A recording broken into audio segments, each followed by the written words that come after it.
कल हमने आपसे न्यूटन रिंग के बारे में बात किया था and we have come to know the details about Newton ring.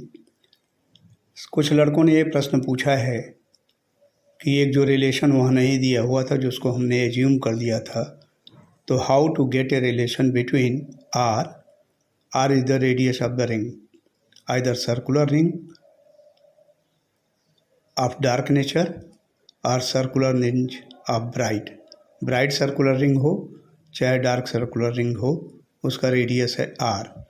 Capital R is the radius of curvature of the plano convex lens is the capital R and T is the thickness of the air film. तो इन तीनों के बीच में R, small R, capital R और T के बीच में क्या संबंध है। तो इसके लिए हम फिर एक बड़ा सा गोला कंसीडर करते हैं। We consider a big sphere of glass, solid glass का स्फीयर लेते हैं एस ए ओ बी, जिसका सेंटर सी है और इसका रेडियस ऑफ कर्वेचर आर है। इसमें से एक सेक्शन काट लिया जाता है, ए बी से इसको कट किया जाता है, ऊपर वाला समाप्त हो जाता है। तो ये देखो तुम्हारे लिए प्लेनो कॉन्वेक्स लेंस बन जाता है ए बी और नीचे ओ, जिसको एक ग्लास स्लैब पे रखा हुआ है। It has been placed on a plane glass slab. O बिंदु पर ये कांटेक्ट करता है, जो ऑलरेडी आप परिचित हो न्यूटन रिंग के एक्सपेरिमेंटल सेटअप में, ये ओ बिंदु से आप परिचित हो चुके हो। तो ये सारी चीज़ें आपने बता दी। अब मान लीजिए कोई ओ को सेंटर मानते हुए एक कोई सर्कुलर रिंग बन रही है जिसके सरकमफेरेंस पे आ रहा है पी और क्यू पर जो एयर फिल्म की थिकनेस आएगी वही पी पर एयर फिल्म की थिकनेस आएगी टी। तो इसको फिर हमने मान लिया T is the film of the air film की थिकनेस है पी बिंदु पर या क्यू बिंदु पर। ऐसे ही ये 3 डायमेंशनल पिक्चर है, रिंग तो 3 डायमेंशन में बनेगी, इसलिए चारों तरफ इसकी रेडियस है small R. So small R is the radius of either bright circular ring और द डार्क सर्कुलर रिंग। किसी भी रिंग के लिए इसको किया जा सकता है। ये आर है। Capital R radius of curvature है प्लेनो कॉन्वेक्स लेंस का। अब सिंपल ज्योमेट्री के अनुसार हम जानते हैं कि एस ओ डैश यहाँ से लेकर के यहाँ तक की दूरी, we consider a diameter S O. इसको 2 खंडों में हमने विभक्त कर दिया है ओ डैश से। तो एस ओ डैश यहाँ आ गया राइट हैंड साइड पर, into next part is O dash Q, S O dash into O dash Q.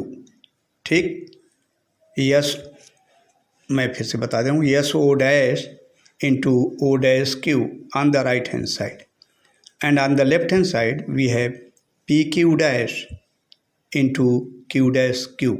ये दूसरा एक कोई हमने जीवा कंसीडर कर दिया, सेगमेंट कंसीडर कर दिया, ले लिया एक लंबाई रिंग की जो रेडियस है, तो उसके 2 अंतःखंड बने P Q dash and Q dash O. इन दोनों का प्रोडक्ट जो यहाँ आपको शो किया गया है, ये दूसरे डायमीटर जो आपने लिया है एस ओ, इसके अंतःखंड S Q dash, S O dash और ओ डैश क्यू के बराबर होगा यहाँ पर। Now the value for PQ dash PO dash is R, O dash Q it is also R, so it becomes R into R। इधर की तरफ it is equal to, ये पूरा डायमीटर इसका 2R होगा, 2R में से T कम हो गया तो SO डैश जो होगा 2R माइनस T हो जाएगा और O डैश जो आएगा वो T के बराबर आएगा।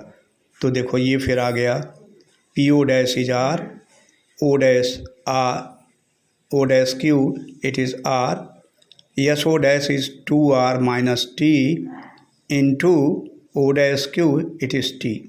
सॉल्व कर दें इसे तो इसकी वैल्यू आएगी R square it is equal to 2R minus T, 2RT minus T square.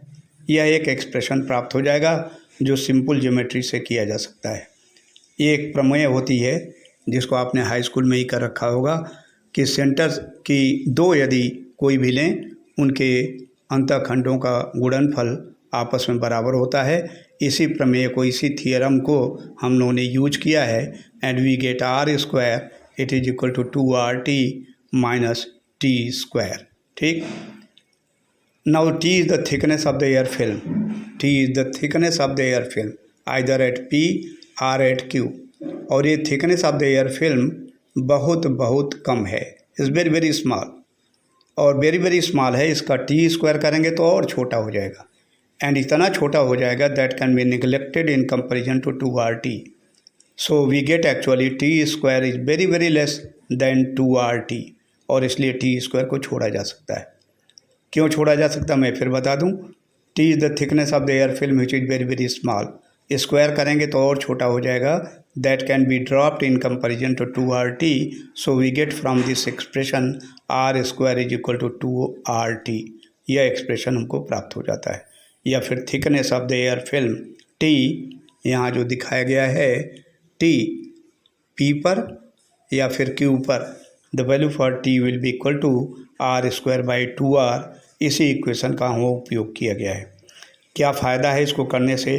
तो सबसे बड़ा फ़ायदा है R is the radius of the either circular bright ring और R is the radius of the dark circular ring which can be measured experimentally. O से R की value निकाली जा सकती है, O डैश Q को या PO डैश को नापा जा सकता है। Capital R is the radius of curvature of the plano convex lens, ये दिया रहता है। T को नापना मुश्किल होता है, तो T के संदर्भ में पाथ डिफरेंस आपने कैलकुलेट किया है, तो इस T की जगह पर एक्सपेरिमेंटली मेजरेबल, जिसको आसानी से नापा जा सकता है, उन पैरामीटर में यूज कर दिया जाता है। इसलिए कल हमने जो न्यूटन्स रिंग को डिस्कस किया था उसमें फिर इस एक्सप्रेशन का प्रयोग किया था, T is equal to R square by 2R, और इसका इस्तेमाल करते हुए हमने ब्राइट सर्कुलर फ्रिंज की डायमीटर और डार्क सर्कुलर फ्रिंज के डायमीटर को निकाला था।